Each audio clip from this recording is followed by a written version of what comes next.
আসসালামু আলাইকুম মাই dear students. আজকে আমি তোমাদের ক্লাস নিব হার্ট ব্লক, শক অ্যান্ড এক্সারসাইজের উপরে। হার্ট ব্লক এবং শক এক্সারসাইজ এটা হচ্ছে কার্ডিওভাস্কুলার সিস্টেমের আমাদের লাস্ট যে চ্যাপ্টারটা, সেই চ্যাপ্টারটা আজকে আমরা পড়ব। So first of all, heart block. What is heart block? Heart block is the any interruption in conduction generation of cardiac impulse through conduction pathway is called heart block. তার মানে কি? any interruption মানে কোনো ব্যাঘাত ঘটা, তাই না? তাহলে যদি কোনো ব্যাঘাত ঘটে, কিসের ব্যাঘাত ঘটে?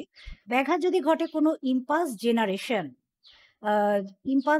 অথবা কন্ডাকশন জেনারেশন, মানে যে হার্ট বিটটা তৈরি হবে, যে স্টিমুলেশনটা তৈরি হবে, সেই তৈরি হওয়াতে যদি কোনো ব্যাঘাত ঘটে, impulse generation of cardiac impulse through conduction pathway, conduction যে পাথওয়ে দিয়ে যায়, সেই পাথওয়েতেও যদি কোনো ইন্টারাপশন হয়, তাকে আমরা বলছি হার্ট ব্লক। তাহলে হার্ট ব্লক বলতে বোঝায় যে কন্ডাকশন জেনারেশন, এবং এই কন্ডাকশন জেনারেশনটা যে পাথওয়েতে যাবে, সেই পাথওয়েতে যদি কোনো আমার ইন্টারাপশন হয় অথবা মানে হচ্ছে ব্যাঘাত ঘটে, তাকে বলছি আমরা হার্ট ব্লক। ঠিক আছে?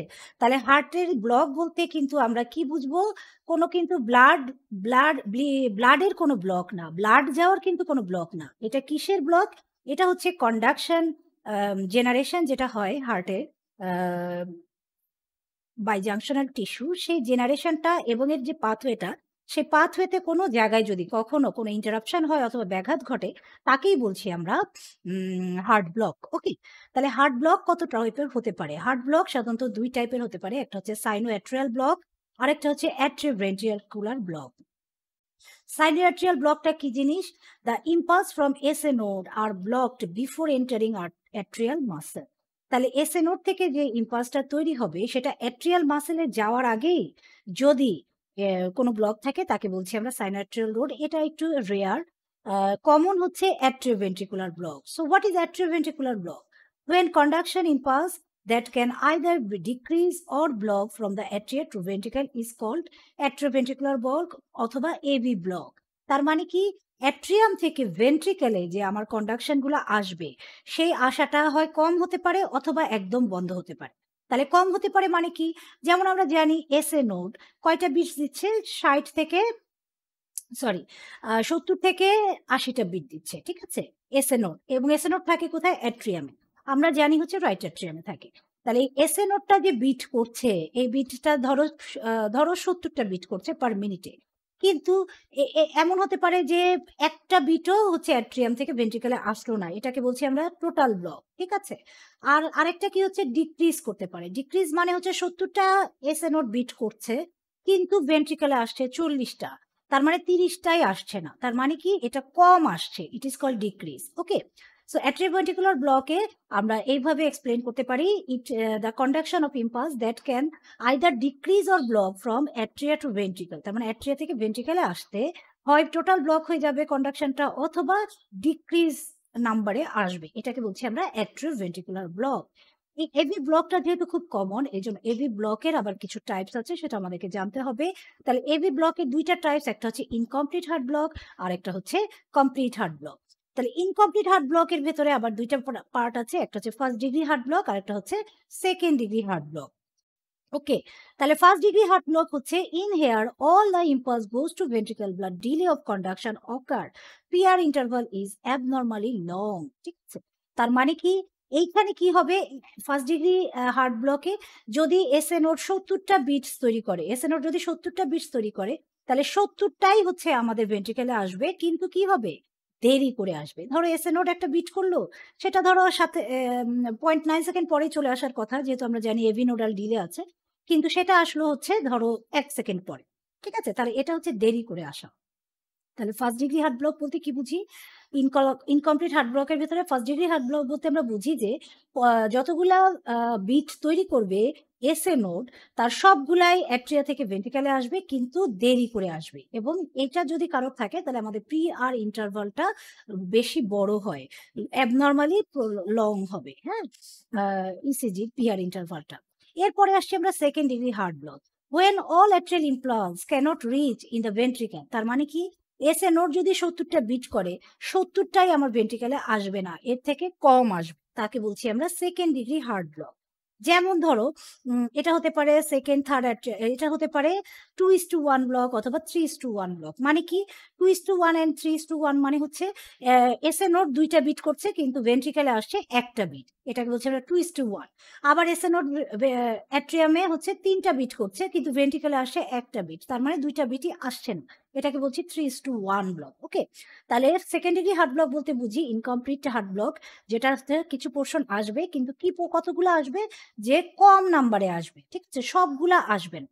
তাহলে সবগুলা আসবে না, এটা হতে পারে 2:1 ব্লক, হতে পারে 3:1 ব্লক, হতে পারে এরকম করে হতে পারে। এবং এইখানে পিআর ইন্টারভালটা অনেক বেশি প্রলং হবে, অনেক বেশি টাইমে পাওয়া যাবে পিআর ইন্টারভালটাকে। ওকে, তাহলে এই দুইটা গেল এভি হার্ট ব্লকের ইনকমপ্লিট হার্ট ব্লক। তাহলে ইনকমপ্লিট বলতে বোঝায় যে পুরাটা বন্ধ না, কিছুটা আসছে, কিছুটা হার্টবিট আসবে। ওকে, এইবার আসছি আমরা কমপ্লিট হার্ট ব্লক। তাহলে কমপ্লিট হার্ট ব্লক বলতে কি বুঝি, what conduction from atria to ventricle is completely interrupted is called complete heart block. মানে কি হবে, এখানে অ্যাট্রিয়ামে হচ্ছে 70টা বিট তৈরি করছে এসএ নোড, কিন্তু ভেন্ট্রিকলে কয়টা আসছে, একটাও আসছে না, এটাকে বলছি আমরা কমপ্লিট হার্ট ব্লক, একটাও আসছে না। So there is no relation between P wave and QRST complex. ইসিজিতে আমরা দেখবো যে পি এবং কিউআরএসটি কমপ্লেক্সের কোনো রিলেশনই পাবো না।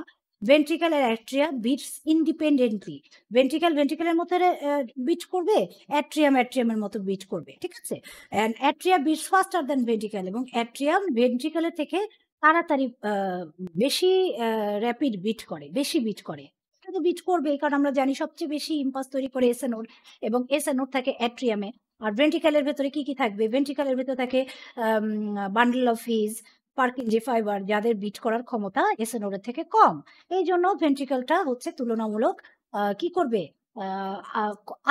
কম বিট করবে, আর অ্যাট্রিয়াম তুলনামূলক বেশি বিট করবে। So these R all about the heart block. তাহলে হার্ট ব্লক আমাদের ডেফিনেশন আসে, টাইপস আসে, শর্ট নোট হিসেবে আসতে পারে। ওকে, তাহলে এই জন্য আমরা কি জানবো, হার্ট ব্লকের ডেফিনেশন জানবো, টাইপস জানবো, এবং এই টাইপস গুলার ভেতরে এভি ব্লকটার হচ্ছে আমরা আবার ক্লাসিফিকেশন জানবো, এবং কোনটা কি এগুলো আমরা ডিটেলস জানবো। ওকে, এরপরে আসছি আমরা স্ট্রোক অ্যাডামস সিনড্রোম। ওকে, স্ট্রোক অ্যাডামস সিনড্রোম, স্ট্রোক মানে কি, আমরা বলি না যে ব্রেন স্ট্রোক করেছে, তার মানে কি ব্রেনের কোনো সাপ্লাই, ব্লাড সাপ্লাই যদি না পায় তাহলে ব্রেনের কোনো পোর্শনটা কি হতে পারে, নষ্ট হয়ে যেতে পারে, তার কাজগুলো করতে পারবে না, ঠিক আছে, এটাকেই বলি আমরা স্ট্রোক। তাহলে কিছু সময় যদি ব্রেনের ব্লাড সাপ্লাই না পায়, তখন কি হয়, ব্রেনের যে সেলগুলো থাকে সেই সেলগুলো আস্তে আস্তে কি হয়, মারা যায়, তখন তারা তাদের নিজস্ব কাজটা করতে পারে না, এটাকে বলে stroke. So what is stroke Adam syndrome? Stroke Adam সিনড্রোমটা হচ্ছে in a patient with AV block. যদি একটা পেশেন্টের অ্যাট্রিওভেন্ট্রিকুলার ব্লক থাকে, the total block comes and goes that the impulse are conducted in from atria to ventricle for a period of time, then suddenly impulse are not conducted or fail to pass from atria to ventricle. তাহলে যদি একটা পেশেন্টের AV block থাকে, মানে atrioventricular block থাকে, তাহলে দেখা যাবে যে কখনো কখনো ইম্পালস গুলো অ্যাট্রিয়াম থেকে ভেন্ট্রিকলে আসে, যদি ইনকমপ্লিট হার্ট ব্লক থাকে আসবে। আবার কোনো কোনো সময় দেখা যাবে যে হঠাৎ করে দেখা যাবে যে একটাও কন্ডাকশন আমাদের ভেন্ট্রিকলে আসছে না। দেন ventricle often do not start their own beating until after a delay of 5 to 30 seconds. আমরা জানি যে এসএ নোড যদি কাজ করতে না পারে তাহলে এভি নোড করবে, এভি নোড যদি কাজ করতে না পারে বান্ডল অফ হিজ করবে, সে না পারলে পার্কিনজি ফাইবার করবে, তাই তো। এখন এই যে এভি ব্লকে এসএ নোড কাজ ঠিকই করছে, সে 70 বিটস পার মিনিট তৈরি করছে, কিন্তু এই বিটগুলো আমাদের ভেন্ট্রিকলে আসছে না। তাহলে ভেন্ট্রিকেলে যদি কোনো বিট না আসে তাহলে ভেন্ট্রিকেল কি করতে পারবে না, কার্ডিয়াক আউটপুট তৈরি করতে পারবে না, এবং সারা বডিতে ব্লাড সাপ্লাই দিতে পারবে না। কিন্তু এটা তো আমাদের বডির জন্য খুবই রিস্কি, তাই না, আমাদের জীবন ধারণের জন্য খুবই রিস্কি, আমাদের সব সময় ব্লাড সাপ্লাই দরকার অক্সিজেনের জন্য, নিউট্রিশনের জন্য। তাহলে কি ভেন্ট্রিকেল বসে থাকবে, সে বিট করবে না? তখন ভেন্ট্রিকেল তার নিজস্ব যে জাংশনাল টিস্যুগুলো আছে, ধরো bundle of his, Purkinje fibre, এগুলা দিয়ে তারা কি করবে, বিট করা শুরু করবে। কিন্তু যখনই সে এসএ নোড থেকে কোনো কন্ডাকশন পাবে না, তখনই কি সে বিট করা শুরু করবে? না, সাথে সাথেই সে বিট করা শুরু করেন। ভেন্ট্রিকলস often do not start, ventricle often do not start their own beating until after a delay of 5 to 30 second. তাহলে ভেন্ট্রিকেল যখন থেকেই হচ্ছে অ্যাট্রিয়াম থেকে বিট পাচ্ছে না, তার সাথে সাথেই কিন্তু সে বিট করা শুরু করে না। সে কতক্ষণ পরে বিট করা শুরু করে? 5 থেকে 30 সেকেন্ড পরে বিট করা শুরু করে। ঠিক আছে? তাহলে যখনই হচ্ছে ভেন্ট্রিকেল কোনো বিট পায় না অ্যাট্রিয়াম থেকে, সে সাথে সাথেই নিজস্ব জাংশনাল টিস্যু দিয়ে বিট করাতে পারে না সাথে সাথেই।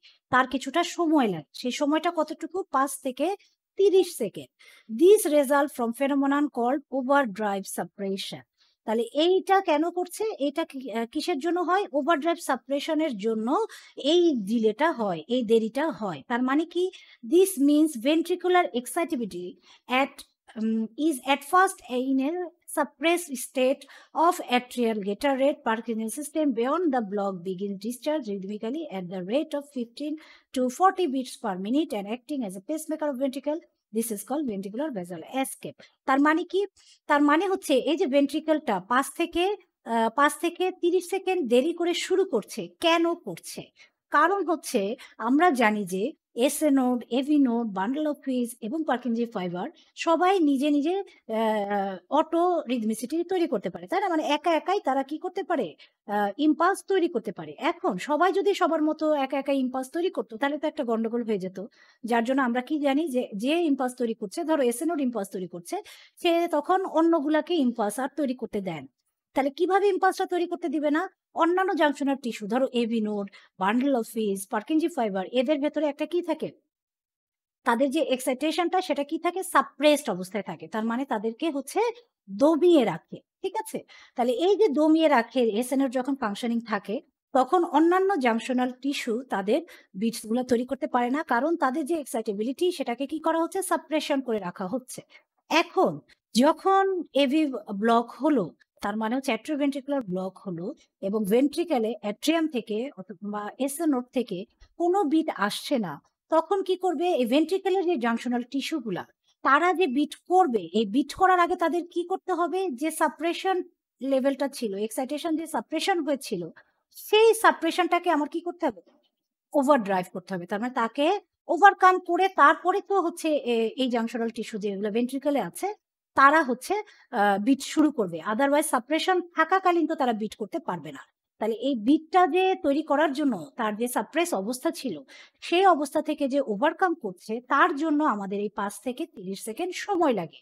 তাহলে এই জন্য এই 5 থেকে 30 সেকেন্ড সময়টা যখন লাগবে, সময়টা যখন ইউজ করা হলো এবং সেই সাপ্রেশন স্টেট যখন উইথড্র হয়ে যায়, তখন হচ্ছে পার্কিনজি ফাইবার তার নিজস্ব যে রেট 15 থেকে 40 বিটস পার মিনিট, এই রেটে সে হচ্ছে আবার ভেন্ট্রিকেলের ভেতরে বিট করতে থাকে এবং ভেন্ট্রিকেলে তখন পেসমেকার হিসেবে কাজ করবে কে? Purkinje fibre. তাহলে এই যে আমাদের কিছুটা টাইম 5 থেকে 30 সেকেন্ড যে আমাদের কি হলো, কোনো বিট ভেন্ট্রিকেল তৈরি করতে পারলো না, যার জন্য হচ্ছে কি এই জন্য এই টাইমটাকে আমরা কি বলছি? Ventricular escape or vagal escape. তার মানে ভেন্ট্রিকেলটা এটাকে এসকেপ করে চলে যাচ্ছে, এই টাইমটাকে এসকেপ করে সে আবার স্টার্ট করছে।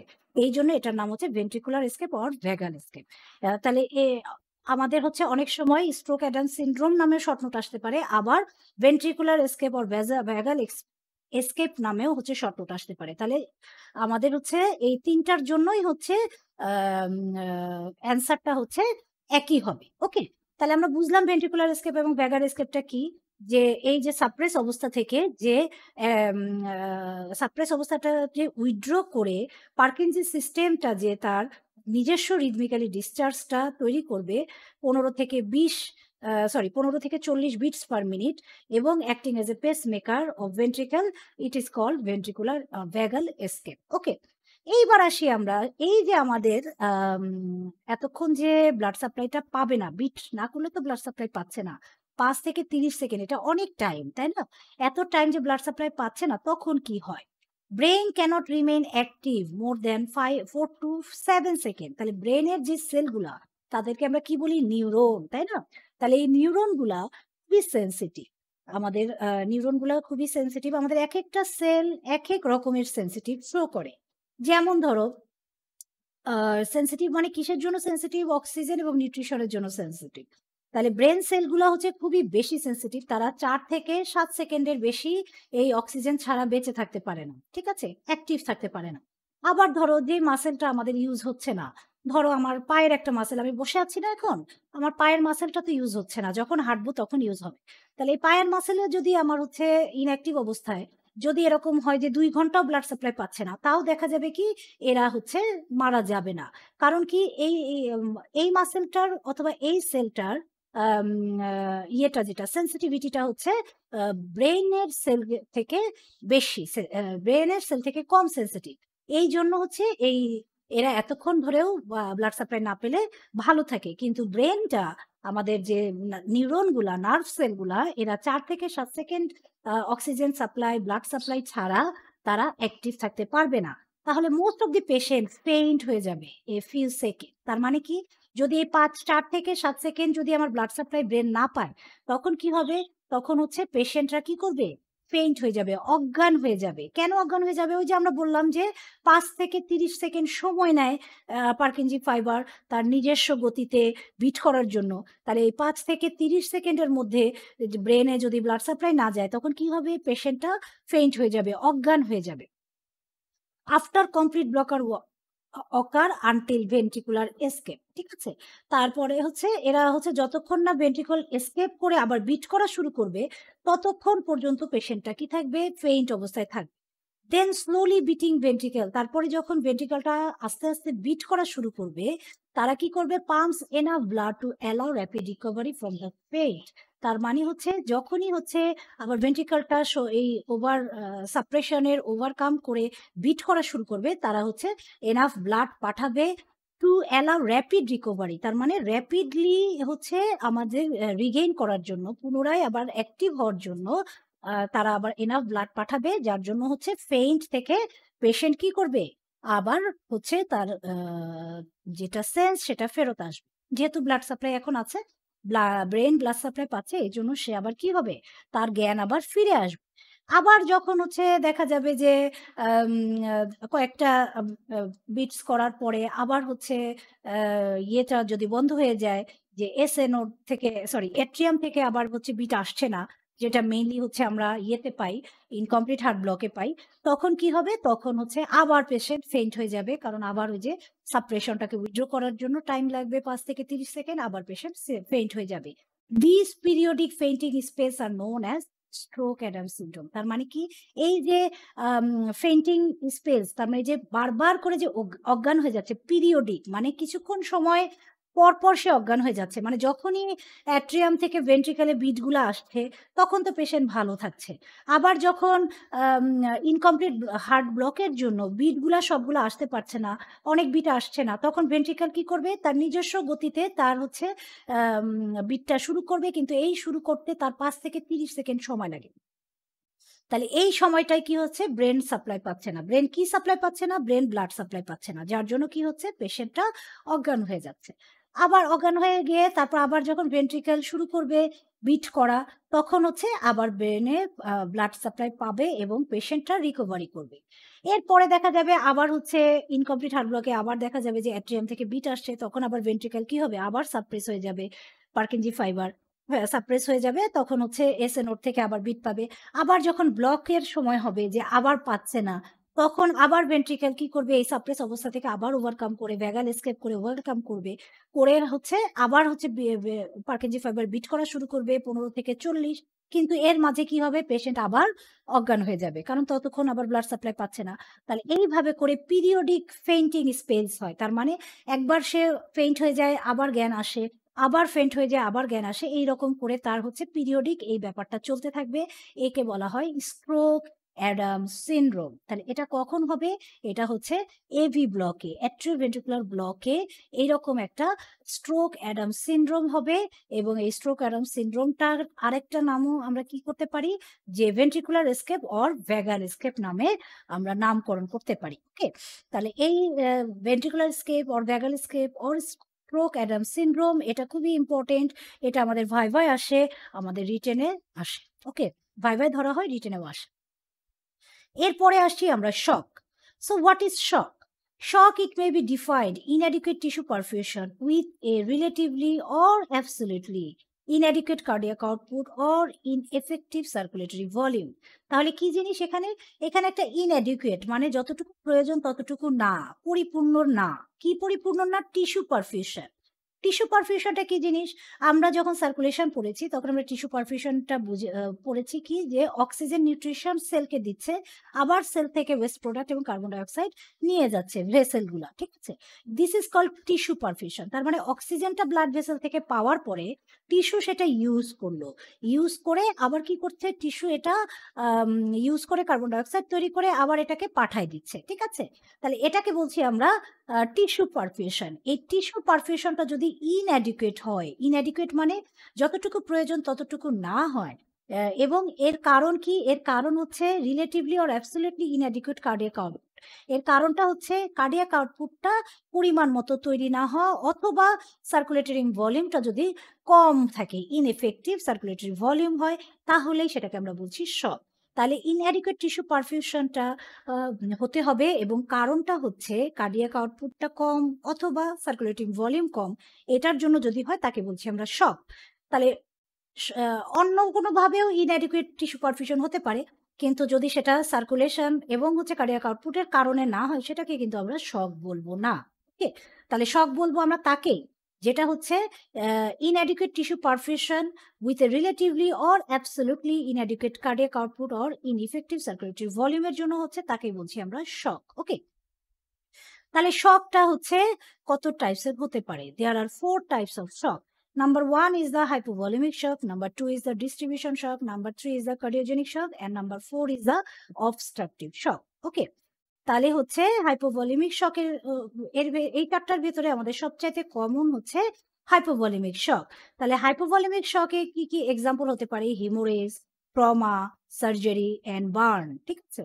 তাহলে হিমোরেজ আমরা জানি ব্লিডিং, ট্রমা হচ্ছে কোনো সিভিয়ার ইনজুরি, সার্জারি যে কোনো অপারেশনে আমার ব্লিডিং হতে পারে। বার্নের ক্ষেত্রে কি হয়? বার্নের ক্ষেত্রে হচ্ছে আমাদের যে স্কিনটা থাকে, স্কিন হচ্ছে আমাদের বডির প্রোটেকশন দেয়। তাহলে কি কি প্রোটেকশন দেয়?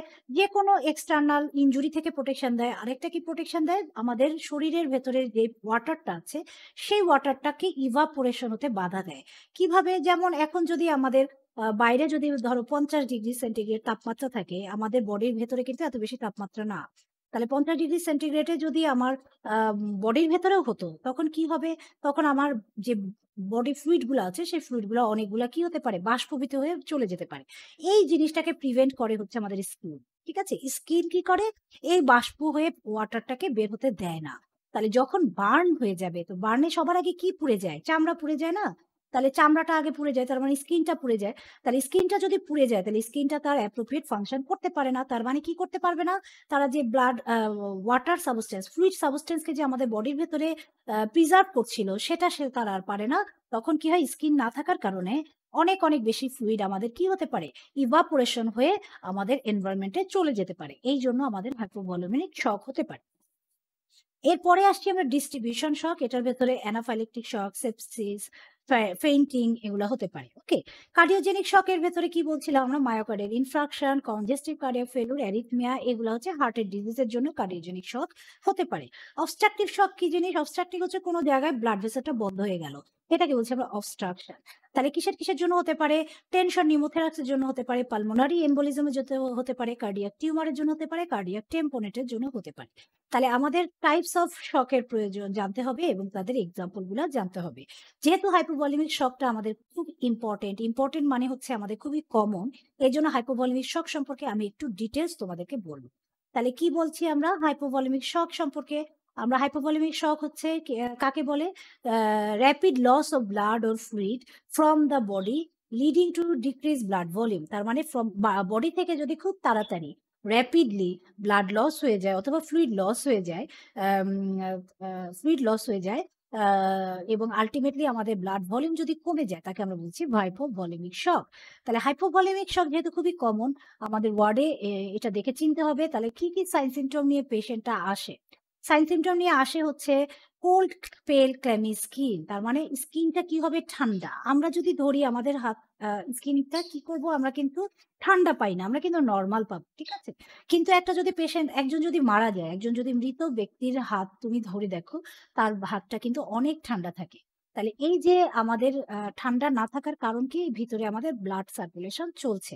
কিন্তু যদি হাইপোভলিমিক শক হয় তাহলে ব্লাডটা কম আছে, পরিমাণের থেকে কম আছে। এইজন্য আমাদের স্কিনটা কিটা পাবো আমরা? কোল্ড, পেল কালার আর হচ্ছে ক্র্যামি স্কিন পাবো। ওকে? আর কি পাবো? অলিগোইউরিয়া, অ্যানোইউরিয়া।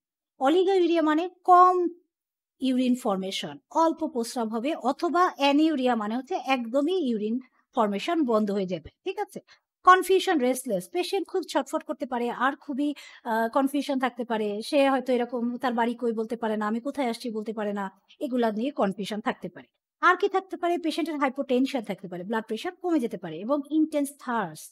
পেশেন্ট বলবে যে আমার প্রচন্ড পরিমাণে পানি দাও, আমাকে পানি দাও, আমি হচ্ছে পিপাসার্ত। এটা পেশেন্ট বলবে। ওকে? তাহলে এই যে এই সাইন সিম্পটম গুলা আমাদের কিসের জন্য হচ্ছে? আমাদের হাইপোভলিমিক শকের জন্য হচ্ছে। এছাড়া কি হতে পারে? এছাড়া হচ্ছে আমাদের আরো হতে পারে র্যাপিড থ্রেডি পালস। পালস যেটা আমরা দেখবো যে পালসটা খুবই র্যাপিড হচ্ছে। আমরা পালস করেছি নরমালি। কত পালস হতে পারে? আমাদের 90 পালস হতে পারে নরমালি। ঠিক আছে? 70 to 90 পালস হতে পারে। এইখানে পাবো আমরা র্যাপিড। ধরো পেলাম আমি 120 পালস। ওকে? এবং এই 120 টা পালসটা হচ্ছে এতই হচ্ছে জোরে এসে ধাক্কা দিবে আমার হাতে, এটাকে বলছি আমরা থ্রেডি। তাহলে র‍্যাপিড থ্রেডি পালস পাবো। আর কি পাবো? পেশেন্ট খুব ঘামতে থাকবে, সোয়েটিং হবে। আর পেশেন্টের শ্বাস-প্রশ্বাসটা খুবই দ্রুত হবে। Increase respiration. ওকে? তাহলে এগুলা দেখে আমরা চিন্তা করব যে পেশেন্টের সম্ভবত শক হয়েছে। এবং এই শকটা হচ্ছে হাইপোভলিমিক শক হয়েছে। এছাড়া তো আমরা হিস্ট্রি নিবই যে পেশেন্টের কোনো ব্লিডিং হয়েছিল কিনা, কোনো অ্যাক্সিডেন্ট হয়েছে কিনা, কোনো সার্জারি হয়েছে কিনা, এগুলা জিনিস তো আমরা জানবই। ওকে? এছাড়া আর কি আমরা এরপরে যেটা আসছি সেটা হচ্ছে কম্পেনসেটরি মেকানিজম অফ হাইপোভলিমিক শক। তাহলে এখন যদি আমার বডিতে শক হয় যে ইনঅ্যাডিকুয়েট টিস্যু পারফিউশন হয়, তাহলে তো আমার টিস্যু গুলা কাজ করতে পারবে না। তাই না? আমার সেল গুলা কাজ করতে পারবে না। তাহলে এই কাজ করার জন্য আমাদের কি বুদ্ধি? কাজ করার জন্য আমাদের বুদ্ধি হচ্ছে আমরা আমাদের বডির কিছু মেকানিজম আছে যারা এই নরমালি হোমিওস্ট্যাসিসটা মেইনটেইন করে। তার মানে কি? এই নরমালি আমাদের যেই ব্লাডের সমস্যাটা মানে হচ্ছে ইনঅ্যাডিকুয়েট টিস্যু পারফিউশনটাকে তারা ম্যানেজ করার চেষ্টা করে। তাহলে কিভাবে ম্যানেজ করার চেষ্টা করে? ভেসো কনস্ট্রিকশন এর মাধ্যমে, ট্যাকিকার্ডিয়ার মাধ্যমে, ভেনো কনস্ট্রিকশন এর মাধ্যমে, ট্র্যাকিপনিয়ার মাধ্যমে, রেস্টলেসনেস এর মাধ্যমে, তারপর movement of interstitial fluid into capillaries এইভাবে করে করতে পারে। এখানে আমরা ভেসো কনস্ট্রিকশন জানি যে ব্লাড ভেসেল কনস্ট্রিকশন হয়। তাহলে ব্লাড ভেসেল কনস্ট্রিকশন কজেস কি? ব্লাড প্রেশার বেশি এবং ব্লাড ফ্লোটা অনেক প্রেশার বেশির জন্য তাড়াতাড়ি করে ব্লাড ফ্লো তারা করতে পারে। ট্যাকিকার্ডিয়া আমরা জানি যে হার্ট রেট বেড়ে যাবে। ভেনো কনস্ট্রিকশন মানে ভেইনটাকেও কনস্ট্রিকশন করবে। ট্যাকিপনিয়াটা এটা হচ্ছে নতুন একটা ব্যাপার। ট্যাকিপনিয়া কি জিনিস? Increase respiration. তাহলে নরমালি আমরা যে রেসপিরেশন নেই, কতটা নেই? 18 টা পার মিনিটে আমরা রেসপিরেশন নিই। কিন্তু যখনই হচ্ছে আমার শক হবে, হাইপোভলিমিক শক হবে, তখন আরো বেশি আমরা রেসপিরেশন নিব। এটাকে বলছি আমরা ট্যাকিপনিয়া। ঠিক আছে? আর পেশেন্ট তো রেস্টলেস থাকবে। আর ইন্টারস্টিশিয়াল ফ্লুইড গুলা যদি ক্যাপিলারিতে চলে আসে তাহলে ব্লাড ভলিউমটা বাড়বে। এইভাবে করে করতে পারি। এছাড়া increase secretion of epinephrine, non epinephrine, increase secretion of vasopressin, increase secretion of glucocorticoid, increase secretion of renin and aldosterone, increase secretion of erythropoietin, increase secretion of plasma protein synthesis. ঠিক আছে? তাহলে এইগুলা দিয়ে কি করব আমরা? আমরা জানি ভেসোপ্রেসিনটা ভেসোপ্রেসিন কি করে? পোটেন্ট ভেসো কনস্ট্রিকশন করে। এপিনেফ্রিন, নন এপিনেফ্রিন এরা ভেসো কনস্ট্রিকশন করে। এইভাবে করে তারা ব্লাড ভলিউমটা কি করতে পারবে? বাড়ানোর চেষ্টা করবে। ওকে? বাড়ানোর চেষ্টা করবে। আর কি করবে? ব্লাড ফ্লোটা বাড়ানোর চেষ্টা। আর হচ্ছে গ্লুকোকর্টিকয়েডস কি করে? এটা একটা হরমোন। এরা কি করবে? এরা হচ্ছে আমাদের গ্লুকোজ সাপ্লাই দিবে। ঠিক আছে? আমার বডিতে গ্লুকোজ সাপ্লাই দিবে। মানে নিউট্রিশন সাপ্লাই দিবে। আর কি? রেনিন অ্যালডোস্টেরন আমরা পড়েছি ব্লাড প্রেশার রেগুলেশনে। যেহেতু এখানে আমার হচ্ছে ব্লাড ভলিউম কম, তাহলে ব্লাড প্রেশারটাও কম, তখন এরা সিক্রেশন করে আমাদের ব্লাড প্রেশারটা বাড়ায় দিতে চেষ্টা করবে। ইরাথ্রোপোয়েটিনটা কি করে? আমরা জানি ইরাথ্রোপোয়েটিনটা আরবিসি প্রোডাকশনে হেল্প করে। তো যেহেতু আমাদের বডিতে কি নাই? অক্সিজেনটা কম পাচ্ছে টিস্যু। তখন বডিটা কি চাইবে? যে বেশি আরবিসি তৈরি করি, তাহলে আরবিসি অক্সিজেন নিয়ে আসবে। এইজন্য ইরাথ্রোপোয়েটিন সিক্রেশনটা বাড়বে। ইনক্রিজ প্লাজমা প্রোটিন সিনথেসিস বা আমাদের বডিতে যে প্লাজমা প্রোটিন তৈরি হয়, এই প্লাজমা প্রোটিন সিনথেসিসটা বেড়ে যায়। আমাদের কি মনে আছে প্লাজমা প্রোটিন কোথায় তৈরি হয়? সব প্লাজমা প্রোটিন তৈরি হয় লিভারে, এক্সেপ্ট হচ্ছে কি গামা গ্লোবুলিন, যেটা হচ্ছে লিম্ফার সিস্টেম থেকে তৈরি হয়। আমরা প্লাজমা প্রোটিন চ্যাপ্টারে পড়েছিলাম। ওকে, তাহলে এইগুলা হচ্ছে আমাদের compensatory mechanism. What is the meaning of compensatory mechanism? যে আমার একটা শক হয়েছে, সেই শকটাকে আমার ওভারকাম করার জন্য এরা কম্পেনসেট করছে। তার মানে এরা হচ্ছে সাপোর্ট দিচ্ছে আমার এই শকটাকে থেকে বডিকে ওভারকাম করার জন্য। Otherwise the patient will be die, তাই না? পেশেন্ট মারা যাবে। এই জন্য আমাদের কি দরকার? আমাদের বডিতে কম্পেনসেট করার প্রয়োজন। ওকে, তাহলে এইবার আসছি আমরা আরো কিছু টার্ম, যেটা হচ্ছে আরো কিছু রকমের হচ্ছে আমরা শকের একটু এক্সাম্পল পড়ব। ওকে, আরো কিছু রকমের শকের এক্সাম্পল পড়ব। তাহলে কি কি এক্সাম্পল পড়বো আমরা? আমরা এক্সাম্পল পড়বো হচ্ছে একটা শকের নাম হচ্ছে নিউরোজেনিক শক। এই নিউরোজেনিক শক হচ্ছে এমন একটা শক যেটা হচ্ছে নার্ভ রিলেটেড, তাই না? এরপরে জানবো আমরা সেপটিক শক। সেপটিক শকটাও হচ্ছে আমাদের ইনফেকশন রিলেটেড, ঠিক আছে? আরেকটা জানবো আমরা অ্যানাফাইলেকটিক শক। তাহলে কোনটা কি রকমের শক এটা আমরা এখন জানবো, ঠিক আছে? তাহলে আমরা আসি প্রথমে আসি আমরা নিউরোজেনিক শক। এতক্ষণ আমরা হাইপোভলিমিক শক পড়লাম, এইবার আসছি আমরা নিউরোজেনিক শক। এই শকগুলা মেইনলি কিসের শক? এইগুলা মেইনলি হচ্ছে ডিস্ট্রিবিউশন শক। মেইনলি হচ্ছে এরা কি ডিস্ট্রিবিউশন শক। ওকে, তাহলে এটা একটু তোমরা খেয়াল রেখো, এরা হচ্ছে মেইনলি ডিস্ট্রিবিউশন শক। তাহলে নিউরোজেনিক শক হচ্ছে this can occur without any loss of blood. এখানে কোনো ব্লাড লস হবে না, কিন্তু এইখানে শক হবে কেন? ইনক্রিজ ভাস্কুলার ক্যাপাসিটি, ভেসেলের ক্যাপাসিটিটা বেড়ে যাবে, যার জন্য কি হবে? ভেনাস রিটার্নটা কম হবে। তাহলে ভেনাস রিটার্ন আমরা জানি, ভেনাস রিটার্ন কি? ভেনাস রিটার্ন হচ্ছে পেরিফেরি থেকে যে ব্লাডটা আমার রাইট হার্টে আসবে, সেটাকে বলছি আমরা ভেনাস রিটার্ন, ঠিক আছে? তাহলে এখন কথা হচ্ছে ব্লাড ভেসেলের যদি ক্যাপাসিটি বেড়ে যায় ব্লাড ধরে রাখার, তখন কি করবে? তারা হচ্ছে বেশি ব্লাড ধরে রাখবে এবং এই ব্লাডটা আর হার্টে পাঠায় যে দিবে ভেনাস রিটার্ন হিসেবে, সেটা হচ্ছে কম পাঠাবে, ঠিক আছে? তাহলে কম যদি পাঠায় তাহলে হবে কি? আমার বিভিন্ন জায়গায় যেখানে ডিপেন্ডেন্ট, যেখানে হচ্ছে গ্র্যাভিটিতে, যে জায়গাতে আমাদের হচ্ছে গ্র্যাভিটির প্রভাবে, মাধ্যাকর্ষণ প্রেসারের প্রভাবে যেই জায়গাতে হচ্ছে খুব একা একাই হচ্ছে জমে থাকতে পারে প্রেসারের জন্য, সেই সব জায়গায় আমাদের কি থাকবে? ভেসেলগুলোর ভেতরে ব্লাডগুলা বেশি জমা থাকবে। যেমন ধরো লোয়ার লিম্বে, তাই না? পায়ের যে ভেসেলগুলা, এখানে কি হয়? এখানের থেকে ব্লাডগুলা কিন্তু গ্র্যাভিটির এগেনস্টে যেতে হয় হচ্ছে ভেনাস রিটার্ন করার জন্য। কিন্তু যেহেতু এখানে ক্যাপাসিটিটা বেড়ে যাচ্ছে, ভেনের ক্যাপাসিটিটা বেড়ে যাচ্ছে, ভেসেলের ক্যাপাসিটি বেড়ে যাচ্ছে, তাহলে এরা কি করবে? এরা হচ্ছে এই পেরিফেরিতেই হচ্ছে ব্লাডগুলাকে কালেকশন করে রাখবে। তাহলে যতটুকু ভেনাস রিটার্ন তারা পাঠাতে পারতো তার থেকে কম ভেনাস রিটার্ন পাঠাবে। এটাকে বলছি আমরা তাহলে এই জন্য হচ্ছে আমাদের কি হয়? ভেনাস রিটার্ন কম হওয়ার জন্য কার্ডিয়াক আউটপুট কিন্তু কম হবে, কারণ এই যে ভেনাস রিটার্ন গুলো যাচ্ছে হার্টে, এইগুলাই তো পিউরিফিকেশন হচ্ছে লাংসে, এবং এই ব্লাড গুলাই আবার কার্ডিয়াক আউটপুট হিসেবে সারা বডিতে সাপ্লাই দিচ্ছে। তাহলে এখন যদি ভেনাস রিটার্নই কম হয়, তাহলে কার্ডিয়াক আউটপুটও তো আলটিমেটলি কম হবে। So diminish venous return due to vascular dilatation causes called venous pooling of blood. তাহলে এই যে বিভিন্ন জায়গায় পেরিফেরিতে ভেইনগুলা যে ব্লাডগুলাকে আটকে রাখছে, ঠিক আছে, জমা করে রাখছে, এটাকে বলি আমরা পেরিফেরাল পুলিং অফ ব্লাড। মানে করে নিচ্ছে, টেনে নিচ্ছে, পেরিফেরিতে ব্লাডগুলাকে টেনে নিচ্ছে, এটাকে বলছি আমরা পেরিফেরাল পুলিং অফ ব্লাড।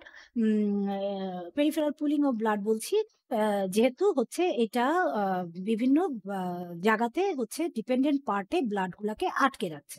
ওকে, তাহলে এই যে আমার কার্ডিয়াক আউটপুটটা কমে গেল, কমে গিয়ে আমার কি হবে? শক ডেভেলপ করবে। কিন্তু এই শকটাকে কিসের জন্য বলছি? কি কারণে হচ্ছে? এটা নিউরোজেনিক শক হচ্ছে।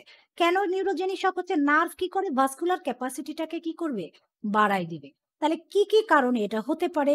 এটা হচ্ছে the major cause of the loss of vasomotor tone. আমরা আমরা আগে বলেছিলাম যে সব সময় আমাদের ব্লাড ভেসেল গুলো একটা পার্শিয়ালি কন্ট্রাক্টেড থাকে, ঠিক আছে? পার্শিয়ালি কন্ট্রাকশন থাকবে প্রত্যেকটা ব্লাড ভেসেল, যার জন্য আমাদের এই পার্শিয়ালি কন্ট্রাকশন কারা করে? নার্ভ করে, তাই না? ভেসোমোটর সেন্টার করছে। তাহলে এই ভেসোমোটর হঠাৎ করে যদি আমাদের এই ভেসোমোটর টোনটা লস হয়ে যায় ভেসোমোটর সেন্টার থেকে, তাহলে কি হবে? ভেসোমোটর সেন্টার থেকে যে ভেসোমোটরটা টোন ছিল, তারা পার্শিয়াল একটা কন্ট্রাকশন স্টেজে ছিল। যখনই এটা লস হবে তাহলে কি হবে? ভেইনগুলার ডাইলেটেশন হয়ে যাবে। ডাইলেটেশন মানে হচ্ছে জায়গা বেশি, ব্লাড বেশি ধরে রাখা সম্ভব। ওকে? এটা কেন হচ্ছে? অ্যানেসথেসিয়ার জন্য হচ্ছে। অ্যানেসথেসিয়া আমরা কখন দেই? অপারেশনের সময় অ্যানেসথেসিয়া দেই। তখন আমরা কি করি? আমরা হচ্ছে এই ভেসোমোটর সেন্টারকে, ব্রেইনটাকে আমরা কি করি? ডিপ্রেস করে রাখি। আমরা ব্রেইনটার কাজ ক্ষমতা কমায় রাখি। কেন কমায় রাখি? যাতে পেইন ফিল না হয়। ঠিক আছে? কারণ অপারেশনের জন্য তো অনেক পেইন পেশেন্ট ফিল করবে। তাহলে এই পেইন ফিল না করার জন্য আমরা সাপ্রেশন করছি হচ্ছে আমাদের ভেসোমোটর সেন্টার, কিন্তু সাথে, সাথে তারা কি করছে? ব্লাড ভেসেলের যে টোনটা ছিল সেই টোনটাও তারা কমায় দিচ্ছে। আল্টিমেটলি ভেসোমোটর টোনটার অ্যাবসেন্টে ভেসোডাইলেটেশন হচ্ছে এবং পেরিফেরাল পুলিং অফ ব্লাড হচ্ছে, আল্টিমেটলি নিউরোজেনিক শক হচ্ছে। এরপরে আসি আমরা ব্রেইন ড্যামেজ। ব্রেইন ড্যামেজে কি হতে পারে? আমার ব্রেইন ড্যামেজে ভেসোমোটর প্যারালাইসিস হতে পারে। তাহলে নিউরোজেনিক শকের আরেকটা টাইপস হচ্ছে অ্যানেসথেসিয়া ছাড়া আরেকটা টাইপস হচ্ছে ব্রেইন ড্যামেজ। যদি আমাদের কোনো কারণে কোনো ইনজুরি কিংবা কোনো কারণে ব্রেইন ড্যামেজ হয়ে যায়, তাহলে ভেসোমোটর সেন্টারটা যদি ড্যামেজ হয় তাহলে ভেসোমোটর প্যারালাইসিস হয়ে যায়। তখন একইভাবে যেভাবে আমাদের ব্লাডটা পেরিফেরাল পুলিং হয়ে গিয়েছিল, মানে ব্লাডটা বিভিন্ন ভেসেলের ক্যাপাসিটি বেড়ে যাওয়ার জন্য ভেসেলের ভেতরে ছিল, ভেইনগুলার ভেতরে থাকবে, যার জন্য ভেনাস রিটার্ন কম হয়ে কার্ডিয়াক আউটপুটটা কমে যাবে। ঠিক আছে? তাহলে এইভাবে করে হচ্ছে আমরা আম করতে পারি হচ্ছে যে নিউরোজেনিক শকের এই কারণে হচ্ছে আমাদের নিউরোজেনিক শকটা হয়, যেখানে ব্লাড ভলিউমের পরিমাণটা ঠিকই থাকবে, কিন্তু আমাদের ভেসোমোটর টোনটা মানে ভেসোকনস্ট্রিকশন যেটা পার্শিয়ালি থাকে, যেটা ভাস্কুলার টোন বলি আমরা, সেই টোনটার লস হওয়ার জন্য আমাদের ব্লাডগুলা বিভিন্ন জায়গায় ডিপেন্ডেন্ট পার্টে আটকে যায় এবং এর জন্য আমাদের ভেনাস রিটার্ন কমে গিয়ে কার্ডিয়াক আউটপুট কমে গিয়ে নিউরোজেনিক শক ডেভেলপ করবে। আরেক রকমের এটা হচ্ছে ওয়ান কাইন্ড অফ ডিস্ট্রিবিউশন শক। তার মানে হচ্ছে বিভিন্ন জায়গায় ফ্লুইডটা ডিস্ট্রিবিউশন হয়ে আমাদের শকটা তৈরি হচ্ছে। এরপরে আসি আমরা ডিস্ট্রিবিউশন শকের ভেতরে আরেকটা শক, তার নাম হচ্ছে সেপটিক শক। সেপটিক শকটা হচ্ছে আমাদের ইনফেকশনের জন্য হয়। So due to extensive infection, তার মানে হচ্ছে সামান্য ইনফেকশন না, এত বেশি ইনফেকশন যে ইনফেকশনটা আমাদের প্রায় হোল বডিকে ইনফেক্টেড করে দেয়, সেটাকে বলছি আমরা extensive infection of the vessel wall. তার মানে একটা ভেসেল ওয়ালে ইনফেকশন হয় না, এটা মোস্ট অফ দি ভেসেল ওয়ালে ইনফেকশনটা ছড়াই যায়, সেটাকে বলছি আমরা এক্সটেন্সিভ ইনফেকশন। তাহলে এই এক্সটেন্সিভ ইনফেকশনের জন্য আমাদের কি হবে? ভেসেল ওয়ালটা ড্যামেজ হয়ে যাবে। তাহলে ইনফেকশনের জন্য ভেসেল ওয়ালটা ড্যামেজ কিভাবে হয়? By the toxin. তার মানে হচ্ছে ইনফেকশনের জন্য আমাদের কিছু ব্যাকটেরিয়াল ইনফেকশন আছে, যারা হচ্ছে কিছু ব্যাকটেরিয়া আছে যারা নিজে হচ্ছে ক্ষতি করে, আবার কিছু ব্যাকটেরিয়া আছে তারা কিছু টক্সিক সাবস্টেন্স রিলিজ করে আমাদের ক্ষতি করে। তাহলে এই যে টক্সিক সাবস্টেন্স রিলিজ করে সেটাকে বলছি আমরা টক্সিন। ঠিক আছে? তাহলে এই টক্সিন গুলা যেটা হচ্ছে ইনফেকশনের জন্য রিলিজ হয়, এই টক্সিন গুলা কি করে? আমাদের ভেসেল ওয়ালকে ড্যামেজ করে দেয়, ভেসেল ওয়ালকে ইনজুরি করে দেয়। তাহলে ভেসেল ওয়াল যদি ইনজুরি হয়ে যায় তখন প্লাজমা ব্লাড ভেসেল থেকে কোথায় চলে যাবে? ইন্টারস্টিশিয়াল ফ্লুইড স্পেসে চলে যাবে। তার মানে হচ্ছে ব্লাড ভেসেলের ভেতরে ব্লাডটা কমে যাচ্ছে, তাহলে হচ্ছে টোটাল ব্লাড ভলিউম কমে যাচ্ছে, আলটিমেটলি শক হচ্ছে। তাহলে এই সেপটিক শকে আমাদের হচ্ছে নরমালি কিভাবে আমরা বুঝবো যে সেপটিক শক হতে পারে? এটা হচ্ছে সাইন সিম্পটম অথবা স্পেশাল ফিচার যেটা হয় সেপটিক শকে, এখানে হচ্ছে হাই ফিভার হবে। ফিভার মানে কি? ফিভার মানে হচ্ছে জ্বর। ঠিক আছে? হাই ফিভার হবে মানে অতিরিক্ত জ্বর থাকবে, হাই ফিভার থাকবে, মার্ক ডায়ালিটেশন থাকবে হচ্ছে, মার্ক ডায়ালিটেশন থাকবে হচ্ছে থ্রু আউট দ্য বডি। কিসের ডায়ালেশন থাকবে? এখানে হচ্ছে ডায়ালিটেশন থাকবে হলো আমাদের ভেসোডাইলেটেশন, তাই না? ভেসোডাইলেটেশন হবে, মার্কলি ভেসোডাইলেটেশন হবে থ্রু আউট দ্য বডি। তারপরে high cardiac output due to arterial dilatation and venous dilatation. Venous dilatation এবং আর্টারিয়াল ডাইলেটেশনের জন্য, যেহেতু ভেইন আর্টারি দুইটাই ডাইলেট হয়, এই জন্য ব্লাডটা বেশি থাকবে ভেইন এবং আর্টারিতে, যার জন্য কার্ডিয়াক আউটপুটটাও বেশি হবে। স্লাগিং অফ ব্লাড, স্লাগিং মানে হচ্ছে ব্লাড ফ্লোটা যতটুকু হওয়ার কথা ছিল সেই ফ্লোটা আস্তে আস্তে কমে যাবে, এটাকে বলছি আমরা sludging of blood. Development of micro blood clots, এবং এই পুরা হচ্ছে ব্লাড ভেসেলের ভেতরে ছোট ছোট মাইক্রো ব্লাড ক্লট তৈরি হবে, কারণ হচ্ছে যেহেতু ভেসেল ড্যামেজ হয়ে গেছে। আমরা যখন প্লেটলেট পড়েছিলাম আমরা তখন পড়েছিলাম যে ব্লাড ক্লটটা ইন্ট্রাভেনাসলি কখনো ব্লাড ক্লট হয় না। ভেনের ভেতরে কখনো ভেন এবং আর্টারির ভেতরে কখনোই ব্লাড ক্লট হয় না। ব্লাড ক্লট কখন হয়? যদি ব্লাড ভেসেলের ওয়ালটা যদি ইনজুরি হয় অথবা ব্লাড ইটসেলফ যদি ইনজুরি হয়, তখন হচ্ছে আমাদের ব্লাড ক্লটটা হয়। তাহলে এইখানে এই যে ব্যাকটেরিয়াল টক্সিনের জন্য, ইনফেকশনের জন্য এই যে ভেসেল ওয়ালটা যে ড্যামেজ হচ্ছে, ম্যাসিভ এক্সটেন্সিভ ভেসেল ওয়াল ড্যামেজ হচ্ছে, তাহলে ব্লাড ভেসেল ওয়াল ড্যামেজের জন্য আমাদের কি হবে? এই ব্লাড কোয়াগুলেশনটা, যেহেতু প্লাজমাটা লিকেজ হচ্ছে, মানে ব্লিডিং হয়ে যাচ্ছে, বের হয়ে যাচ্ছে ব্লাডটা, ব্লাড ভেসেলের থেকে বের হয়ে যাচ্ছে, এটাকে বন্ধ করার জন্য আমাদের কি হবে? ক্লট ফর্মেশন হবে। ঠিক আছে? তাহলে এই ক্লট ফর্মেশনটাকে আমরা কি বলছি? মাইক্রো ক্লট, মানে মাইক্রো সাইজের, ছোট ছোট সাইজের অনেক ক্লট তৈরি হবে ইন ওয়াইড স্প্রেড এরিয়া, অনেক বড় এরিয়া জুড়ে হবে, যেহেতু অনেক এক্সটেন্সিভ হচ্ছে ইনফেকশনের জন্য। মাছ মাছ মোর ব্লাড ভেসেল হচ্ছে ইনজুরি হয়েছে, ব্লাড ভেসেল ড্যামেজ হয়েছে, এই জন্য ওয়াইড স্প্রেড এরিয়াতে মাইক্রো ব্লাড ক্লট তৈরি হবে। কেন? ব্লিডিংটা বন্ধ করার জন্য। এই জন্য এটাকে বলছি আমরা disseminated intravascular coagulation. Intravascular coagulation মানে ব্লাড ভেসেলের ভিতরে কোয়াগুলেশন হচ্ছে এবং এটা ডেসিমিনেটেড, ছড়াই যাচ্ছে সারা বডিতে। সারা বডির ব্লাড ভেসেলের ভেতরে ছোট ছোট ছোট ছোট মাইক্রো ক্লট তৈরি হচ্ছে। এখন আমরা বলেছিলাম যে যে ব্লাড ক্লটটা যে হয় হিমোস্ট্যাসিস। হিমোস্ট্যাসিস কি? স্পন্টেনিয়াস অ্যারেস্ট অফ ব্লিডিং, তাই না? হোয়েন এই স্মল ভেসেল ইজ রাপচার্ড, তার মানে ফিজিওলজিক্যাল লিমিটে একটা যদি ছোট ব্লাড ভেসেল রাপচার হয়, আমাদের বডি, আমাদের যে প্ল্যাটিলেট আছে, ক্লটিং ফ্যাক্টর আছে, তারা নিজস্ব এই ব্লিডিংটা স্পন্টেনিয়াসলি মানে নিজে নিজেই কি করতে পারে? অ্যারেস্ট করে ফেলতে পারে, ব্লিডিংটা বন্ধ করে ফেলতে পারে। কিন্তু এখন যে সেপটিক শকে আমাদের কি হয়েছে? এক্সটেন্সিভ হচ্ছে ব্লাড ভেসেল ড্যামেজ হচ্ছে। তার মানে হচ্ছে প্রচুর পরিমাণে ব্লাড ভেসেল ড্যামেজ হচ্ছে, এখানে লার্জ ভেসেল, স্মল ভেসেল, সব ভেসেল ড্যামেজ হচ্ছে। তাহলে এত বেশি ভেসেল ড্যামেজকে আমাদের হচ্ছে যত প্ল্যাটিলেট আছে, যত ক্লটিং ফ্যাক্টর আছে, তারা এইগুলা ব্লিডিং বন্ধ করতে পারবে না, যেহেতু এখন আর ফিজিওলজিক্যাল কন্ডিশনের ভেতরে নাই, এটা হচ্ছে প্যাথোলজিক্যাল কন্ডিশনে চলে গেছে। এই জন্য হবে কি? এত বেশি মাইক্রো ব্লাড ক্লট তৈরি করার জন্য আমাদের বডিতে যত ক্লটিং ফ্যাক্টর ছিল, সমস্ত ক্লটিং ফ্যাক্টর কি হবে? খরচ হয়ে যাবে, ইউজড হয়ে যাবে। ঠিক আছে? তাহলে ইউজড হয়ে যাচ্ছে এই মাইক্রো ব্লাড ক্লট গুলা তৈরি করার জন্য। তাহলে আর বডিতে কি আর কোনো ক্লটিং ফ্যাক্টর থাকবে? থাকবে না। কিন্তু এই এই যে ক্লটিং ফ্যাক্টর গুলা শেষ হয়ে গেল, কিন্তু তারাও কিন্তু এত বেশি ব্লিডিং কে বন্ধ করতে পারলো না, ব্লিডিং কিন্তু হতেই থাকবে। তাহলে এই যে ব্লিডিং হচ্ছে, আবার ক্লটিং ফ্যাক্টর নাই, তাহলে ব্লিডিং বন্ধ করার কোনো রাস্তা নাই, তখন কি হবে? আমাদের সারা বডি থেকে কি হবে? ব্লিডিং হতে থাকবে। ধরো নাকের ভিতর দিয়ে ব্লিডিং হচ্ছে, মুখ দিয়ে ব্লিডিং হচ্ছে, অ্যানাল ক্যানাল দিয়ে ব্লিডিং হচ্ছে। ঠিক আছে? এইভাবে যত বডির ওপেনিং আছে, সব জায়গা থেকে আমাদের ব্লিডিং হতে থাকবে। এইটাকে বলি আমরা ডিআইসি। ঠিক আছে? এই কন্ডিশনটাই হচ্ছে ডিআইসি বা ডিসেমিনেটেড ইন্ট্রাভাস্কুলার কোয়াগুলেশন। তার মানে হচ্ছে ভেসেলের ভেতরে ডিসেমিনেটেড, ছড়িয়ে যাবে মাইক্রো ব্লাড ক্লট, এটাকে বলছি আমরা ডিসেমিনেটেড ইন্ট্রাভাস্কুলার কোয়াগুলেশন। এটা হচ্ছে খুবই লাইফ থ্রেটিং কন্ডিশন। এরকম কন্ডিশন হলে পেশেন্টকে আর বাঁচানো সম্ভব হয় না। এরপরে আসছি আমরা অ্যানাফাইলেকটিক শক। এটাও একটা ডিস্ট্রিবিউশন শকের ভেতরে পড়বে। এরা কি করে? ডিউ টু অ্যালার্জি, অ্যালার্জির জন্য হচ্ছে এই অ্যানাফাইলেকটিক শক হয়। তাহলে নর্মাল অ্যালার্জি আমরা যেটা দেখি যে চিংড়ি মাছ খেলে অথবা গরুর মাংস খেলে আমাদের অ্যালার্জি হয়, সেটা হচ্ছে খুবই অল্প পরিমাণের অ্যালার্জি। কিন্তু এইখানে হচ্ছে ম্যাসিভ অ্যালার্জি হবে। অ্যানাফাইলেকটিক শক হওয়ার জন্য অনেক বেশি ওয়াইড স্প্রেড এরিয়া জুড়ে হচ্ছে অ্যালার্জি হবে, এবং এই অ্যালার্জিটা কি করবে? কার্ডিয়াক আউটপুটটাকে কমাই দিবে। কেন? কারণ হচ্ছে আর্টারিয়াল প্রেশার হঠাৎ করে ফল করে। তাহলে অ্যালার্জির জন্য অ্যানাফাইলেকটিক শক যে হচ্ছে, যেহেতু এটা এক্সটেন্সিভ অ্যালার্জি, তার মানে সেন্সিটিভিটি, এটার জন্য আমাদের বডিতে কি হবে? আর্টারিয়াল প্রেশার মানে ব্লাড প্রেশারটা হঠাৎ করে কমে যাবে।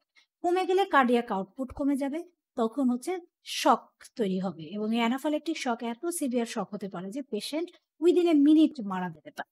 ঠিক আছে? তাহলে এই যে ৩ টা শক আমরা পড়লাম, একটা হচ্ছে নিউরোজেনিক শক, একটা হচ্ছে সেপটিক শক, আর একটা হচ্ছে অ্যানাফাইলেকটিক শক। এরা হচ্ছে সব ডিস্ট্রিবিউশন শকের ভেতরে পড়বে। তার মানে কি? ব্লাড ভলিউমটা কমছে না, কিন্তু আমার শক ডেভেলপমেন্ট হচ্ছে। ওকে? তাহলে এই গেল হচ্ছে ডিস্ট্রিবিউশন শকের কিছু এক্সাম্পল, এবং তাদের আম এই এক্সাম্পল গুলা কিভাবে হচ্ছে সেইগুলো আমরা আলোচনা করলাম। এইবার আসি আমরা স্টেজেস অফ শক।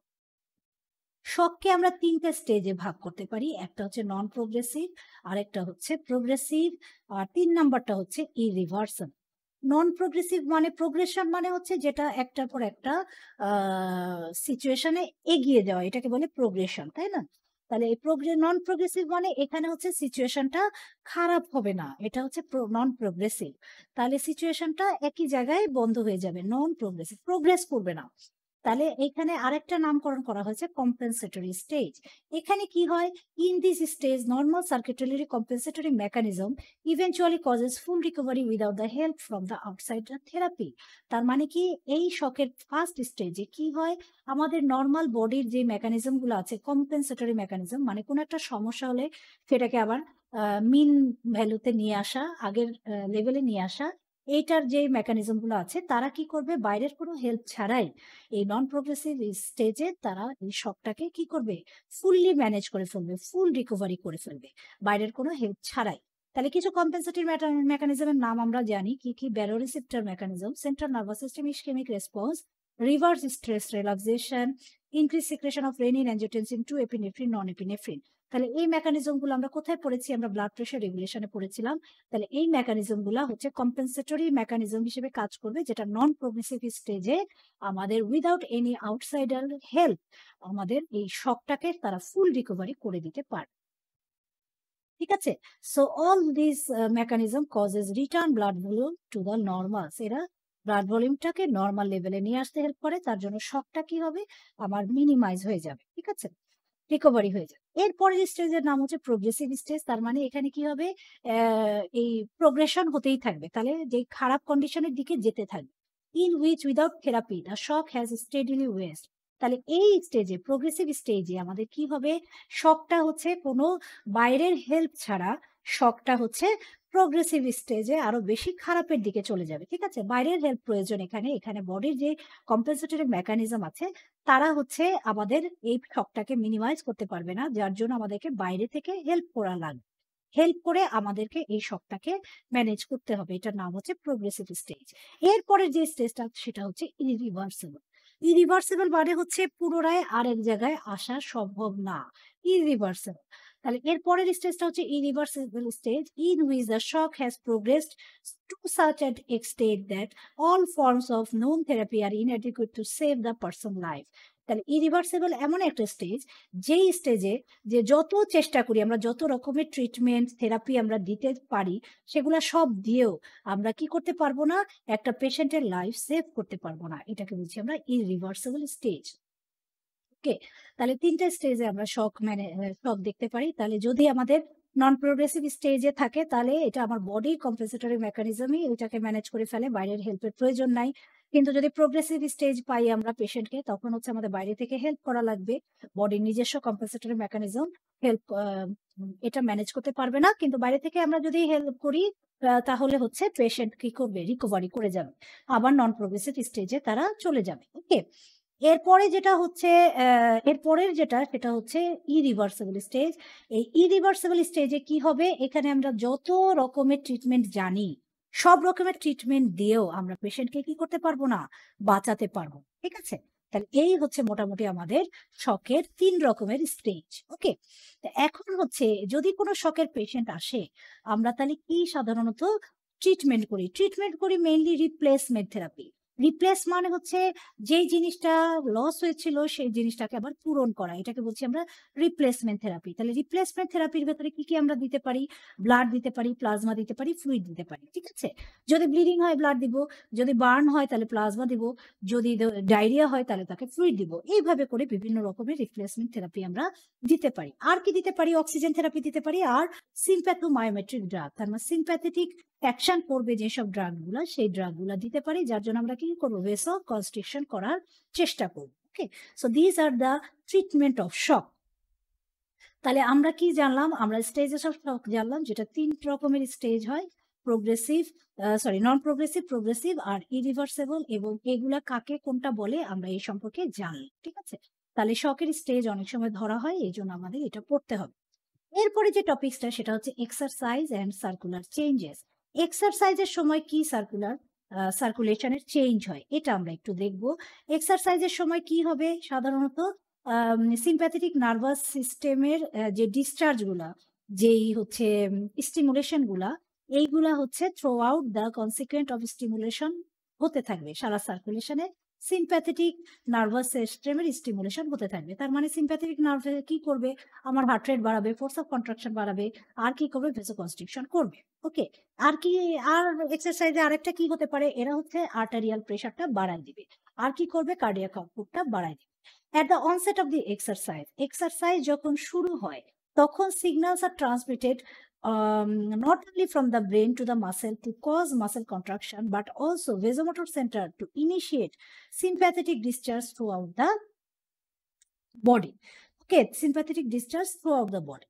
তাহলে এটা হচ্ছে যদি হচ্ছে আমরা করতে পারি, আমরা যদি হচ্ছে আমরা যদি করি যে কি বলবো এটা, যদি হচ্ছে যখন আমরা চিন্তা করি যে আমরা এক্সারসাইজ করব, তখন আমাদের কি করবে? বডিটা কি করবে? আমাদের বডিটা সিম্প্যাথেটিক অ্যাক্টিভিটিটা বেড়ে যাবে। ঠিক আছে, সারা বডিতে সিম্প্যাথেটিক অ্যাক্টিভ বেড়ে যাবে। তাহলে সিম্প্যাথেটিক অ্যাক্টিভিটি বেড়ে যাওয়া মানে, সিম্প্যাথেটিক অ্যাক্টিভিটি বেড়ে যাওয়া মানে হলো এটা হচ্ছে করবে সারা বডির যেটা সিম্প্যাথেটিক অ্যাক্টিভিটি মানে হচ্ছে তোমার যেটা ভেসো কনস্ট্রিকশন করা, তারপরে হচ্ছে হার্ট রেট বাড়ানো, ফোর্স অফ কন্ট্রাকশন বাড়ানো, কার্ডিয়াক আউটপুট বাড়ানো, এই জিনিসগুলা তারা করতে থাকবে। এটা হচ্ছে সিম্প্যাথেটিক অ্যাক্টিভিটি বাড়ানো। আর হচ্ছে যখন আমরা চিন্তা করি যে আমরা এখন এক্সারসাইজ করব, তখন কি হবে? আমাদের এই ব্রেন হচ্ছে থেকে একটা ইম্পালস পাঠাবে। যেই পোর্শনটা এক্সারসাইজ করব, ধরো হাতের এক্সারসাইজ, পায়ের এক্সারসাইজ, যে পোর্শনটা আমরা এক্সারসাইজ করব, সেই পোর্শনের মাসেল গুলাকে কি করবে? ইম্পালস পাঠাবে। ঠিক আছে, যে তোমরা কন্ট্রাকশন করো। এটা হচ্ছে একটা। আরেকটা কি? But also vasomotor centre to initiate sympathetic discharge. এবং এটা তো হবেই। এছাড়াও ভেসোমোটর সেন্টার, আমি যে চিন্তা করেছি যে আমি এক্সারসাইজ করব, এই চিন্তার উপরে ভেসোমোটর সেন্টারটা সিম্প্যাথেটিক ডিসচার্জ সারা বডিতে ছড়ায় দেয়। ওকে, সারা বডিতে ছড়ায়। At first the heart is stimulated to greatly increase heart rate. Heart রেটটা বাড়াই দিবে এবং ফোর্স অফ কন্ট্রাকশন, যেটাকে বলছি আমরা ইনক্রিজ দ্য পাম্পিং স্ট্রেংথ, এটাকে বাড়াই দিবে যেহেতু সিম্প্যাথেটিক স্টিমুলেশন হচ্ছে। সেকেন্ডলি কি হবে? Most of the arteriole strongly contract করবে। ম্যাক্সিমাম আর্টারিওল স্ট্রংলি কন্ট্রাক্ট করবে except the arteriole of active muscle. যে মাসেলগুলোতে হচ্ছে আমার এক্সারসাইজ করতে ইউজ হচ্ছে, সেই মাসেলগুলো ছাড়া। আর সব মাসেলের আর্টারিগুলো কি হবে? স্ট্রংলি কন্ট্রাক্টেড করবে, যার জন্য কি হবে? যার জন্য হচ্ছে কি আমার পেরিফেরাল রেজিস্ট্যান্স বাড়বে, আলটিমেটলি ব্লাড প্রেশার বাড়বে। থার্ডলি কি হবে? Muscle wall of the vein and other capacitance area of the সার্কুলেশনটাও কন্ট্রাক্ট করবে। তাহলে ভেইন গুলা যারা হচ্ছে ক্যাপাসিটেন্স ভেসেল হিসেবে কাজ করে, যারা হচ্ছে বেশি বেশি ব্লাড ক্যারি করতে পারে, তারাও হচ্ছে ফোর্সফুলি কন্ট্রাকশন করে কি করবে? ইনক্রিজ করবে the mean systemic filling pressure. Fill করতে মানে হচ্ছে অ্যাট্রিয়াম ভেন্ট্রিকল ফিল করতে যে প্রেশারটা, সেই প্রেশারটা বাড়াই দিবে এবং ভেনাস রিটার্নটা বেড়ে যাবে, আলটিমেটলি কার্ডিয়াক আউটপুটটা বেড়ে যাবে। তাহলে এইভাবে করে আমাদের কার্ডিয়াক আউটপুটটা অনেক বেশি বাড়াবে। কখন? এক্সারসাইজে করতে গেলে। তাহলে কি কি সার্কুলেটরি চেঞ্জ হবে? কার্ডিয়াক আউটপুট বাড়বে, হার্ট রেট বাড়বে, স্ট্রোক ভলিউম বাড়বে, ভেনাস রিটার্ন বাড়বে, ফোর্স অফ কন্ট্রাকশন বাড়বে, ব্লাড প্রেশারের ক্ষেত্রে সিস্টোলিক প্রেশার বাড়বে, ডায়াস্টোলিক প্রেশারটা হচ্ছে আনচেঞ্জ থাকবে অথবা স্লাইটলি ইনক্রিজ করবে মডারেট এক্সারসাইজে। কিন্তু here stroke volume relatively little change, but during heavy exercise isotonic short the length হবে এবং স্ট্রোক ভলিউম মার্ক ইনক্রিজ করবে এবং পেরিফেরাল রেজিস্ট্যান্স ডিক্রিজ করবে due to vasodilatation, so blood pressure কমে যাবে। ওকে, তাহলে হেভি এক্সারসাইজে আমাদের কি হয়? স্ট্রোক ভলিউম বাড়ে কিন্তু পেরিফেরাল রেজিস্ট্যান্স কমে যাওয়ার জন্য আমাদের ব্লাড প্রেশারটা কমে যাবে। কোন প্রেশারটা কমে যাবে? ডায়াস্টোলিক প্রেশারটা কমে যাবে। ব্লাড ফ্লোটা কি হবে? বেড়ে যাবে। ওকে, ইনক্রিজ ইন এক্সারসাইজিং মাসেল এবং হার্ট, লাং এগুলাতে। আর অন্যান্য যে অর্গানগুলা ইনঅ্যাক্টিভ আছে এক্সারসাইজের সময়, ধরো জিআইটি মানে গ্যাস্ট্রোইন্টেস্টিনাল ট্র্যাক্ট, কিডনি, এই দিকে এইসব সাইডে হচ্ছে ব্লাড ফ্লো কমবে। তার মানে বেশি বেশি ব্লাড ফ্লো দিবে কোথায়? এক্সারসাইজ করছে যে মাসেলগুলা তাদের, প্লাস হার্ট, লাং, ব্রেন যেগুলো হচ্ছে অ্যাক্টিভলি এক্সারসাইজে পার্টিসিপেট করে তাদেরকে। আর যারা ইনঅ্যাক্টিভ থাকে যেমন জিআইটি, গ্যাস্ট্রোইন্টেস্টিনাল ট্র্যাক্ট, কিডনি, এখানে ব্লাড ফ্লোটা কমাই দেবে। So these are the circulating change during exercise. Okay, তাহলে অনেক সময় আমাদের এইটা আসে যে সার্কুলেটরি চেঞ্জ কি কি হয়, তাহলে এই চেঞ্জগুলো আমরা পেলাম। এরপরে আসি হচ্ছে কার্ডিয়াক ফেইলুর। কার্ডিয়াক ফেইলুর বা হার্ট ফেইলুর বলতে আমরা কি বুঝি? হার্ট ফেইলুর হচ্ছে failure of heart to pump enough blood to the satisfy the need of the body. তার মানে হার্ট যে পাম্প করে আমার সারা বডিতে ব্লাড সাপ্লাই দিচ্ছে, সেটা কি হবে, এনাফ পাম্প হচ্ছে না, এতই কম ব্লাড দিচ্ছে যেটা আমার বডির যে প্রয়োজনীয়তা নিডটাকে সেটাকে স্যাটিসফাই করতে পারছে না, সেটাকে সে ফুলফিল করতে পারছে না, সেটাকে বলছি আমরা হার্ট ফেইলুর অথবা কার্ডিয়াক ফেইলুর। তাহলে এটা কত রকমের হতে পারে? একটা হার্ট ফেইলুর হতে পারে যেটা লেফট ভেন্ট্রিকুলার ফেইলুর হতে পারে, অথবা রাইট ভেন্ট্রিকুলার ফেইলুর হতে পারে, একটা হার্ট ফেইলুর হতে পারে, অথবা দুইটা হার্টই ফেইলুর হতে পারে, এটাকে আমরা বলছি বাই ভেন্ট্রিকুলার ফেইলুর। আরেকটা কি রকম হার্ট ফেইলুর হতে পারে যে এখনই হঠাৎ করে অল্প সময়ে একটা হার্ট ফেল করতে পারে, অথবা ক্রনিক হার্ট ফেলুর মানে যে অনেক অনেক দিন ধরে আস্তে আস্তে একটা হার্ট ফেল করতে পারে। So these are the cardiac failure or heart fail. ঠিক আছে, এগুলা সম্পর্কে একটু খালি জানা যে এগুলা জিনিসটা কি এটা। তাহলে এই মোটামুটি আমাদের শক, হার্ট ব্লক এবং এক্সারসাইজের চেঞ্জ গুলা হচ্ছে এই চ্যাপ্টারটা আমাদের প্রায় আজকে এই পর্যন্তই কন্টিনিউ করলাম। এরপরে আমরা এরপরের চ্যাপ্টার করে চলে যাব ইনশাল্লাহ। আজকে আমরা শেষ করলাম কি চ্যাপ্টার? সেই চ্যাপ্টারটার নাম হচ্ছে হার্ট ব্লক, শক এবং হচ্ছে এক্সারসাইজ। ওকে, তাহলে আজকে এটুকুই থাকলো। So thank you very much my dear students, wish your good lakh.